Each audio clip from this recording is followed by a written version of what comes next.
Alhamdulillah kita rafakkan syukur kita kehadrat Allah Subhanahu Wa Taala. Kita masih dapat bersama-sama di bulan Ramadan Al-Mubarak, bulan Ramadan yang penuh keberkatan. Kita dah masuk, kalau ikutkan, dah hampir sangat ke zon yang ketiga ataupun fasa yang ketiga. Kita dah habis 2/3 lebih kurang. Mudah-mudahan setakat yang kita lalui 2/3 tu semakin baik, semakin lama semakin bertambah baik Ramadan kita.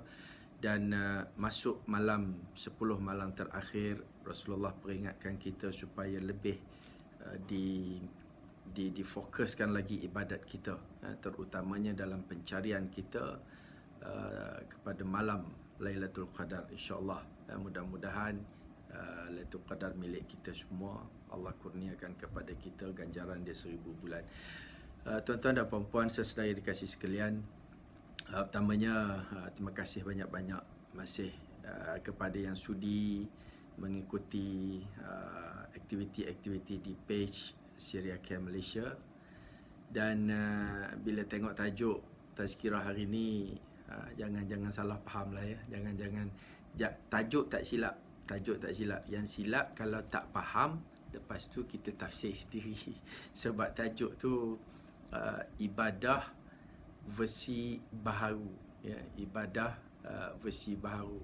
Sebenarnya bukan ibadah yang kita baru buat, ya, baru kita create, ya. Jadi itu namanya jadi bid'ah. Tapi kita nak faham, ya, silap-silap sebenarnya apa yang disebut, apa yang kita kongsikan pagi ni, ibadah versi baharu itulah sebenarnya ibadah yang lebih tepat, yang lebih betul. Barangkali kita cek sama-sama. Mungkin yang selama ni yang kita duk buat, kita duk ingatkan dia ibadah sunnah compliant, ya. Tapi mungkin kita cek balik, mungkin kita dah tersasar. Mungkin tajuk kalau sebelum ni kita selalu juga bercakap tentang antara adat dan syariat, antara adat dan sunnah. Dan ibadah yang kita nak buat ni, biarlah kita betulkan, kita tambah baik dengan ilmu kita, insya-Allah. Jadi kena dengar betul-betul lah. Jangan tengok tajuk saja, lepas tu saya bawakan dekat orang, ikut tafsiran sendiri. Sebab kalau salah silap, kita tolong perbetulkan satu sama lain. Tuan-tuan dan puan-puan sesedaya yang dikasihi sekalian, dalam Islam ni ada 3 perkara. Ni yang kita selalu dah pun diperingatkan dan ramai yang dah tahu. Ada 3 komponen dalam Islam. Yang pertama akidah, yang kedua syariat ataupun ibadah, dan yang ketiga adalah akhlak. Sebab apa kita kata Islam tu syumul? Islam mengandungi ketiga-tiga tu sekali. Kalau kita tengok agama-agama langit yang sebelum ni, contohnya penurunan kitab Taurat. Kitab Taurat, dalam Taurat hanya ada aspek-aspek yang mengandungi syariat ataupun mengandungi ibadah. Kemudian turun Zabur. Zabur katanya dalam tu ada bait-bait yang menceritakan tentang akhlak. Dan Injil diturunkan. Injil tu cuma ada bab-bab akidah. Sebab itu bila Islam turun, Al-Quran diturunkan, kita kata Al-Quran tu syumul. Al-Quran tu ada semua perkara, melengkap. Bila terkandung di dalamnya akidah, syariat dan akhlak. Akidah ni kepercayaan, ya. Akidah dalaman kepercayaan. So akidah adalah satu komponen dalam agama kita yang tak boleh kompromi. Bila kita bercakap pasal akidah, sebab tu dalam akidah kita tak ada mazhab, ya. Siapa yang lain daripada akidah yang sebenar dia, maka salah, ya. Tapi kalau dalam syariat ataupun dalam ibadat, dia agak luas, ya. Dia agak luas dan dia kadang-kadang ada benda yang muhkamat, ada benda yang hukumnya agak mutlak, dan ada benda yang terbuka, ya. Ada yang boleh dikekalkan ataupun diamalkan, dipraktiskan dalam bentuk yang praktikal, ya, dalam bentuk yang mengikut konteks yang kini kita panggil ikhtilaf, ya.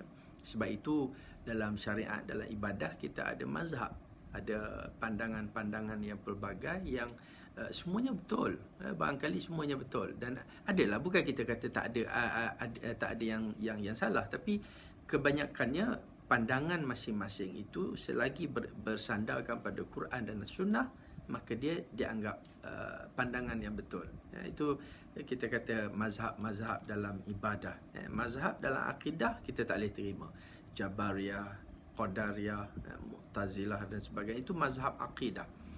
Yang kita kata mazhab Syafi'i, mazhab Hambali, mazhab Hanafi, mazhab Maliki, ini adalah mazhab-mazhab yang merupakan pandangan ulama kita dalam konteks ibadah ataupun syariah. Dan kita boleh menerima pakai dalam mengikut kesesuaian praktikal kepelbagaian konteks. Satu lagi komponen dalam agama kita ialah akhlak. Akhlak ni lagilah sebenarnya dia terbuka, sebab akhlak ni adalah perkara yang baik, perkara yang baik. Kadang-kadang baik dekat Malaysia, tak baik dekat Mesir, tak baik dekat Syria, tak baik dekat negara-negara lain. Sama juga kita kata bercakap, biarlah ada ikutlah akhlak bila bercakap, biar ada akhlak bila cakap sopan, cakap sopan, dekat Terengganu dengan dekat di kalangan orang Jawa pun dah lain. Orang Terengganu mungkin bila bercakap dengan orang tua, kita kata aku, cakap aku tu tak berakhlak tu, orang Terengganu, ya. Tapi kalau kita bercakap dengan orang Jawa, aku tu rapat, makna dia mungkin. Ini nama dia akhlak.